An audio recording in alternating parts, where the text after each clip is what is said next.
Hello friends, hope you all are doing well. This is part 4 of microcontroller 8051. In today's class we are going to discuss about addressing mode of 8051. There are 6 types of addressing modes in 8051. First one is direct addressing, second one is indirect addressing, third one is register instruction, fourth one is register specific, fifth one is immediate mode, and the last one is indexed addressing. So let's begin with direct addressing. Before discussing about direct addressing, first of all we have to learn about some basic instruction of 8051 so that we can understand addressing in more easy way. Okay, the first instruction is RN.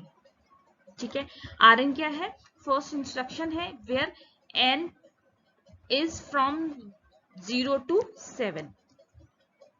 ठीक है, we already know that there are 4 register bank in 8051 and in each register there are 8 registers. Okay, from R0 to R7.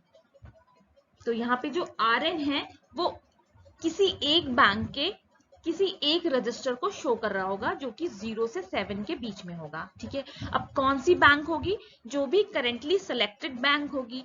अब कौन सी currently selected bank होगी ये कौन decide करेगा? ये decide करेगा PWS program PSW program status word.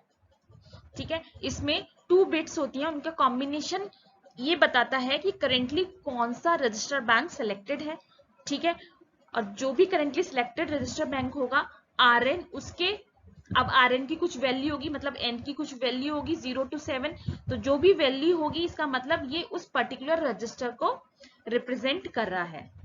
ठीक है, नेक्स्ट है डायरेक्ट. डायरेक्ट का मतलब है कि कोई डायरेक्ट लोकेशन दी होगी मेमोरी की, या तो वो मेमोरी की होगी, इंटरनल डेटा रैम की होगी, या फिर वो स्पेशल फंक्शन रजिस्टर की लोकेशन होगी. ठीक है, तो जब भी कोई डायरेक्ट लोकेशन दी होगी इसका मतलब या तो वो रैम की है, इंटरनल रैम की, या फिर स्पेशल फंक्शन रजिस्टर की लोकेशन है. ठीक है, और जो कितने बिट की होगी? 8 बिट की होगी. ठीक है, नेक्स्ट इंस्ट्रक्शन है @RI. सबसे पहले जो I होगा वो या तो 0 होगा, ईदर 0 और 1. केवल 2 ही कंडीशन हो सकती है I की. ठीक है, I या तो 1 होगा या 0 होगा. ठीक है, और ये कब यूज करते हैं? ये हम यूज करते हैं जब कोई डेटा स्टोर है रैम में, इंटरनल रैम में 8 बिट का. ठीक है, और उस डेटा का जो एड्रेस है या तो वो R0 में स्टोर होगा या R1 में होगा. ठीक है, तो सब ये हम इनडायरेक्ट एड्रेसिंग के केस में यूज करते हैं. जब हमें इनडायरेक्ट एड्रेसिंग यूज करनी होती है, मतलब डायरेक्ट डेटा ना असाइन करने, इमीडिएट डेटा ना असाइन करने की जगह, ना डायरेक्ट एड्रेसिंग करने की जगह हम क्या यूज कर रहे हैं? एक रजिस्टर लोकेशन यूज कर रहे हैं जिसमें एक एड्रेस सेव है. वो एड्रेस किसका है? वो एड्रेस रैम का है, और उस रैम के एड्रेस पे कोई डेटा है. उस डेटा को रिप्रेजेंट करने के लिए हम इस तरीके की रिप्रेजेंटेशन यूज करते हैं @RI. I की वैल्यू 0 होगी या 1 होगी. मान लीजिए अगर I की वैल्यू 1 है, ये लिखा है @R1, तो R1 में एक एड्रेस सेव होगा इंटरनल रैम का जो कि 8 बिट का होगा. ठीक है, अब उस एड्रेस पे रैम में एक डेटा सेव होगा, तो ये जो @R1 है वो उस डेटा को रिप्रेजेंट कर रहा है. ठीक है, नेक्स्ट है हैश डेटा. जब हमें इमीडिएट डेटा कहीं पे ट्रांसफर करना होता है तो हम हैश का यूज करते हैं. हैश के आगे जो भी लिखा होगा, मान लीजिए लिखा होगा 07. ठीक है, इसका मतलब क्या है? हमने 07 डेटा को ट्रांसफर किया इमीडिएट. ठीक है, तो हैश हम यूज करते हैं डेटा को रिप्रेजेंट करने के लिए, और कौन से डेटा को? 8 बिट डेटा को. ठीक है, और अगर हमें 16 बिट डेटा लेना है, उसको रिप्रेजेंट कराना है, तो हम हैश डेटा 07 देन 16. इसका मतलब ये हो गया कि हम 16 बिट डेटा को ट्रांसफर कर रहे हैं. ठीक है, तो ये हमारे बेसिक इंस्ट्रक्शन है 8051 के. Now coming to the point, that is direct addressing. Direct addressing क्या होती है? जिसमें हम डायरेक्ट एड्रेस असाइन कर देते हैं। ठीक है, अब यहां पे दिया हुआ है एग्जाम्पल में, move our not 89H। 89H address है। ठीक है, किसका एड्रेस है? लास्ट लेक्चर में हमने एक टेबल पढ़ी थी जिसमें स्पेशल फंक्शन रजिस्टर पढ़े थे, और उन रजिस्टर का कौन से बिट एड्रेसेबल हैं, कौन से बाइट एड्रेसेबल हैं, और कौन सा रजिस्टर का कौन सा एड्रेस है, कौन सा रजिस्टर किस एड्रेस को बिलोंग करता है, वो सब उसमें मेंशन किया हुआ था। तो उसमें 89 किसका एड्रेस था? टी मॉड का। T mod is timer counter mode of operation. ठीक है, तो ये रिप्रेजेंट कर रहा है कि जो टी मॉड रजिस्टर है, ठीक है, उसके एड्रेस को हमने डायरेक्ट यहां पे दे दिया। ठीक है, इसको कहते हैं हम डायरेक्ट एड्रेसिंग, जब हम डायरेक्ट एड्रेस प्रोवाइड कर देते हैं। ठीक है, तो हमने डायरेक्ट एड्रेस प्रोवाइड कर दिया टी मॉड रजिस्टर का, जो कि क्या है? एक स्पेशल फंक्शन रजिस्टर है। तो इसमें जो भी डेटा होगा, जो भी डेटा इसमें होगा, वो किस में ट्रांसफर हो जाएगा? आर नॉट में। आर नॉट में वो मूव कर जाएगा। ठीक है, तो डायरेक्ट एड्रेसिंग में हम डायरेक्ट एड्रेस प्रोवाइड कर सकते हैं। अब ये जो एड्रेसिंग है, डायरेक्ट एड्रेसिंग, ये केवल दो ही कंडीशन में हम यूज कर सकते हैं। या तो हम स्पेशल फंक्शन रजिस्टर का डायरेक्ट एड्रेस दे सकते हैं, या फिर इंटरनल रैम का। ठीक है, इसके अलावा हम किसी और का डायरेक्ट एड्रेस प्रोवाइड नहीं कर सकते। केवल इन दो केसेस में हम डायरेक्ट एड्रेसिंग यूज कर सकते हैं। ठीक है, और इस केस में जो हम एड्रेस मूव कराएंगे, जो ऑपरेंड्स हम स्टोर कराएंगे, वो R0 टू R7 रजिस्टर में कराएंगे। इनमें से किसी एक रजिस्टर में कराएंगे। जो भी सिलेक्टेड बैंक होगी एट प्रेजेंट, ठीक है, करेंटली जो भी बैंक सिलेक्टेड होगी, उसके R0 से R7 रजिस्टर में डायरेक्ट एड्रेसिंग को हम यूज कर सकते हैं। ठीक है, उसमें ऑपरेंड्स को मूव या स्टोर करा सकते हैं। ठीक है, तो ये हो गई हमारी direct addressing. Next is indirect addressing. ठीक है, इनडायरेक्ट एड्रेसिंग का मतलब है आप डायरेक्ट एड्रेस ना प्रोवाइड करके एक ऐसी लोकेशन प्रोवाइड कर रहे हैं जहां पे वो एड्रेस सेव है। ठीक है, तो सबसे पहले हम उस लोकेशन को बताएंगे जहां पे एड्रेस सेव है, तो उस और फिर वो एड्रेस रीड करेंगे, वो एड्रेस जहां का होगा, उस लोकेशन पे जो डेटा होगा, फिर हम उसको यूज करेंगे। ठीक है, अब यहाँ पे इंस्ट्रक्शन एग्जाम्पल देखिए, इंस्ट्रक्शन दिया हुआ है ऐड @R0। ठीक है, अब @ हम कब यूज करते हैं? जब हमें इनडायरेक्टली एड्रेस बताना हो कहीं का। ठीक है, और R0 में कहाँ का एड्रेस सेव होगा? इंटरनल रैम का। ठीक है, इंटरनल रैम का एड्रेस होगा। जो भी एड्रेस यहाँ पे होगा R0 में, उस एड्रेस पे रैम में जो डेटा होगा, वो डेटा कहां ऐड हो जाएगा? ए में। ए रजिस्टर कौन सा है? Accumulator register. तो ये फंक्शन कैसे होगा? ये होगा R0 plus A equal to A. ठीक है, R0 में जो एड्रेस है, ठीक है, @R0 मतलब ये जो एड्रेस होगा, इसमें उस एड्रेस पे जो डेटा होगा, वो डेटा ऐड होगा ए में, देन अपडेट हो जाएगा ए में। ठीक है, कहां स्टोर होगा? फाइनली ए में। ठीक है, ये तो हम ऑलरेडी डिस्कस कर चुके हैं कि जो भी इंस्ट्रक्शन के बाद वाला लोकेशन होता है, उसी पे ही आउटपुट अपडेट होता है। ठीक है, तो ये हो गई हमारी इनडायरेक्ट एड्रेसिंग। डायरेक्ट एड्रेसिंग में हमने डायरेक्ट एड्रेस दिया था, इनडायरेक्ट में हमने वो एड्रेस कहाँ सेव है, वो लोकेशन दी है, जिसको हमने रिप्रेजेंट किया है @ से। ठीक है, in this addressing mode, operands are stored in the register R0 to R7 of the selected register bank। ठीक है, अब इसमें क्या होता है? add a R7, इसका मतलब ये है कि R7 में डेटा स्टोर है। ठीक है, यानी कि ऑपरेंड्स कहां स्टोर है? R7 में स्टोर है। और उस डेटा को किस में ऐड करना है, एक्यूमुलेटर में, ए में ऐड करना है, और आउटपुट फिर किस में स्टोर होगा, ए में। ठीक है। इनडायरेक्ट एड्रेसिंग में एट द रेट का मतलब होता है कि यहाँ पे एड्रेस है, इस लोकेशन पे जाके जो डेटा लेंगे। लेकिन अगर डायरेक्ट दिया हुआ है, डायरेक्ट अभी हमने इंस्ट्रक्शन पढ़ा था टेबल में, डायरेक्ट का मतलब है कि ये डायरेक्ट डेटा ही दे दिया है। ठीक है, R0 में डेटा है, एड्रेस नहीं है अब। ठीक है, तो सॉरी R7 में डेटा गिवन है, एड्रेस नहीं। R7 में जो भी डेटा है वो किस में आ जाएगा, ऐड हो जाएगा, ए में ऐड हो जाएगा, और फिर ए में ही उसकी वैल्यू स्टोर हो जाएगी ऐड होने के बाद। ठीक है, तो इस तरीके के एड्रेसिंग को बोलते हैं रजिस्टर इंस्ट्रक्शन। ठीक है, जिसमें जो ऑपरेंड है वो रजिस्टर में स्टोर है, और जो भी हमें उस ऑपरेंड के साथ फंक्शन करना है वो हम डायरेक्ट एड्रेस असाइन कर देंगे, यानी इसको बोलते हैं डायरेक्ट रजिस्टर हमने असाइन कर दिया, डायरेक्ट रजिस्टर इंस्ट्रक्शन। ठीक है, अब नेक्स्ट है रजिस्टर स्पेसिफिक इंस्ट्रक्शन।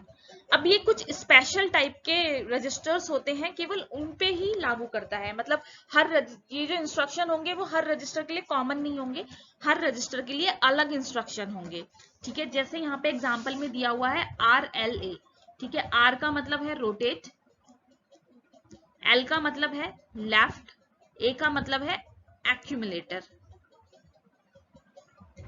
ठीक है, तो इस इंस्ट्रक्शन का मतलब ये है कि एक्यूमुलेटर में जो भी डेटा सेव है वो कैसे रोटेट होगा, रोटेट लेफ्ट। ठीक है, अगर हमें क्या कराना है, उसको राइट कराना है, rotate RRA, rotate right accumulator, accumulator के डेटा को राइट साइड में रोटेट कराना। ठीक है, अब ये जो रोटेट लेफ्ट या रोटेट राइट इंस्ट्रक्शन है, ये केवल एक्यूमुलेटर के साथ ही कर सकते हैं, आप किसी और रजिस्टर के साथ नहीं कर सकते। ठीक है, तो इस टाइप की जो एड्रेसिंग होती है जो किसी पर्टिकुलर रजिस्टर के लिए ही होती है, बाकी के पे हम उसे अप्लाई नहीं कर सकते। हर रजिस्टर की कैटेगरी अलग अलग होती है। ठीक है, कुछ इंस्ट्रक्शन किसी रजिस्टर पे होते हैं, कुछ पे कोई इंस्ट्रक्शन नहीं होते हैं। तो इस तरीके की जो एड्रेसिंग होती है वो रजिस्टर स्पेसिफिक इंस्ट्रक्शंस होते हैं। ठीक है, जो किसी पर्टिकुलर मतलब हर पर्टिकुलर रजिस्टर के लिए अलग होते हैं, सबके लिए कॉमन नहीं होते। Next is immediate mode. Immediate mode में हम डायरेक्ट डेटा को ट्रांसफर करते हैं या फिर डायरेक्ट डेटा लेते हैं। और डायरेक्ट डेटा हम कब लेते हैं, हैश, इसका रिप्रेजेंटेशन होता है हैश। हैश के बाद जो भी लिखा होता है इसका मतलब वो डेटा है, डायरेक्ट डेटा है। ठीक है, उसको इमीडिएट मोड भी बोलते हैं। हमने डायरेक्ट डेटा दे दिया, अब कोई एड्रेस नहीं दिया, कोई लोकेशन नहीं दी, कोई रजिस्टर नहीं दिया, डायरेक्ट जिस डेटा को हमें प्रोसेस करना है वो डायरेक्ट डेटा दे दिया। ठीक है, अब क्या होगा, इसका मतलब है A plus 100 equal to A, मतलब 100 एक्यूमुलेटर में जो डेटा है उसमें ऐड हो जाएगा, और फाइनली जो आउटपुट है वो कहां स्टोर हो जाएगा, A में। ठीक है, जब हम इमीडिएट डेटा किसी में प्रोसेस कराते हैं उसको इमीडिएट मोड कहते हैं। और इमीडिएट डेटा का रिप्रेजेंटेशन क्या होता है माइक्रो कंट्रोलर में, हैश। ठीक है, अगर हम हैश डेटा 16 यूज कर रहे हैं तो वो 16 बिट डेटा है, अदरवाइज वो कितना है, 8 बिट डेटा।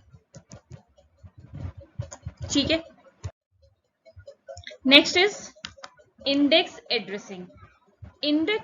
इंडेक्स एड्रेसिंग हम कब करते हैं, जब हमें प्रोग्राम मेमोरी को एक्सेस करना होता है।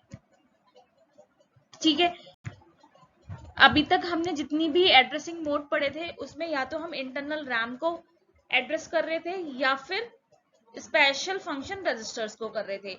लेकिन इंडेक्स एड्रेसिंग में हम प्रोग्राम मेमोरी को एक्सेस करते हैं। ठीक है, और इसीलिए ये एड्रेसिंग होती है 16 बिट की। ठीक है, अभी तक जितने भी मोड थे उसमें हमने 8 बिट रजिस्टर यूज किए थे, तो जितनी भी एड्रेसिंग थी तो वो 8 बिट की थी। लेकिन इंडेक्स्ड एड्रेसिंग 16 बिट की होती है, इसमें हम प्रोग्राम मेमोरी को एक्सेस करते हैं। अब 16 बिट के लिए हमें 16 बिट रजिस्टर चाहिए होगा उस एड्रेस को स्टोर करने के लिए। तो 8051 में केवल 2 ही रजिस्टर ऐसे होते हैं जो 16 बिट के होते हैं। फर्स्ट होता है हमारा प्रोग्राम काउंटर और सेकंड होता है डेटा पॉइंटर। ठीक है, ये जो रजिस्टर होते हैं ये 16 बिट के होते हैं। ठीक है, तो इंडेक्स एड्रेसिंग में केवल 2 ही रजिस्टर यूज होते हैं, ईदर प्रोग्राम काउंटर और डेटा पॉइंटर। ठीक है, क्योंकि ये 16 बिट एड्रेसिंग है इसीलिए केवल 2 ही है 16 बिट रजिस्टर, तो वो दोनों ही यूज होते हैं इस एड्रेसिंग में। ठीक है, अब एग्जाम्पल पे आ जाते हैं। एग्जाम्पल कह रहा है मूव सी ए कॉमा @a+dptr।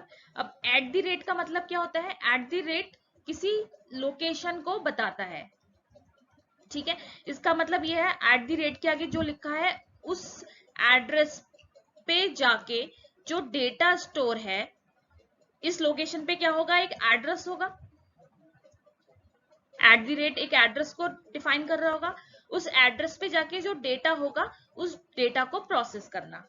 ठीक है, ये इसका मतलब होता है। अब यहाँ पे दिया हुआ है @a+dptr। dptr क्या है, डेटा पॉइंटर रजिस्टर। ठीक है, तो डेटा पॉइंटर रजिस्टर और एक्यूमुलेटर के कंटेंट को मिला के इन दोनों को ऐड करके जो एड्रेस फॉर्म होगा, ठीक है, वो एड्रेस 16 बिट का होगा, क्योंकि डीपीटीआर 16 बिट है। 16 बिट के एड्रेस पे जाकर, इस वाले एड्रेस पे जाकर जो डेटा होगा, ठीक है, वो डेटा किसमें मूव हो जाएगा, ए में। ठीक है, मूव सी का क्या मतलब है, मूव सी का मतलब है मूव द कोड बाइट। ठीक है, यानी कि इस एड्रेस पे जो डेटा होगा वो क्या है, वो एक कोड बाइट है। कोड बाइट है, वो कोड बाइट कहां मूव हो जाएगी, एक्यूमुलेटर में। मूव सी का मतलब होता है जब हमें डेटा मूव कराना है तो हम मूव यूज करेंगे, जब हमें कोई कोड को मूव कराना है तो मूव सी यूज करते हैं। मूव सी का मतलब होता है कोड बाइट। तो इस एड्रेस पे जो कोड बाइट स्टोर होगा, उस कोड बाइट को कहां मूव करा दिया, एक्यूमुलेटर में। ठीक है, अब सेकंड जो एग्जांपल दिया हुआ है, इसमें दिया हुआ है जंप इंस्ट्रक्शन। और जंप का मतलब होता है जो एग्जीक्यूट हो रहा है प्रोग्राम में, उस लोकेशन से जंप करके वो किसी और लोकेशन पे चला जाएगा, जो भी लोकेशन गिवन है। अब वो किस लोकेशन पे जाएगा, इस लोकेशन पे। इसमें दिया हुआ है @a+dptr। ठीक है, इसका मतलब ये है कि ये एक लोकेशन है, ये एक एड्रेस है, तो ये जंप जो इंस्ट्रक्शन है कहां चला जाएगा, इस एड्रेस पे जंप कर जाएगा, जो कि क्या है, 16 बिट एड्रेस है। ठीक है, तो ये हो गई हमारी इंडेक्स्ड एड्रेसिंग। अब जो नेक्स्ट लेक्चर होगा उसमें हम इंस्ट्रक्शन सेट पढ़ेंगे। ठीक है, अब काफी सारे लोगों को के लिए माइक्रो प्रोसेसर बिल्कुल नया है, माइक्रो प्रोसेसर और माइक्रो कंट्रोलर। तो अगर आपको इसके नोट्स चाहिए तो प्लीज आप मुझे मैसेज कर दीजिए। ठीक है, कमेंट बॉक्स में मैसेज कर दीजिए। अगर आप लोगों को इसके नोट्स होंगे तो फिर मैं इसके नोट्स भी आप लोग को प्रोवाइड कर दूंगी। ठीक है, शॉर्ट नोट्स, बहुत ज्यादा लेंदी तो आपको बुक में भी मिल जाएगा, पर शॉर्ट नोट्स अगर आपको चाहिए तो आप प्लीज कमेंट सेक्शन में लिख दीजिए, तो मैं आप लोगों को ये नोट्स प्रोवाइड कर दूंगी। ठीक है, तो ऐसे ही पढ़ते रहिए, अपना ध्यान रखिए, अपनी फैमिली का ध्यान रखिए। Take care, bye bye.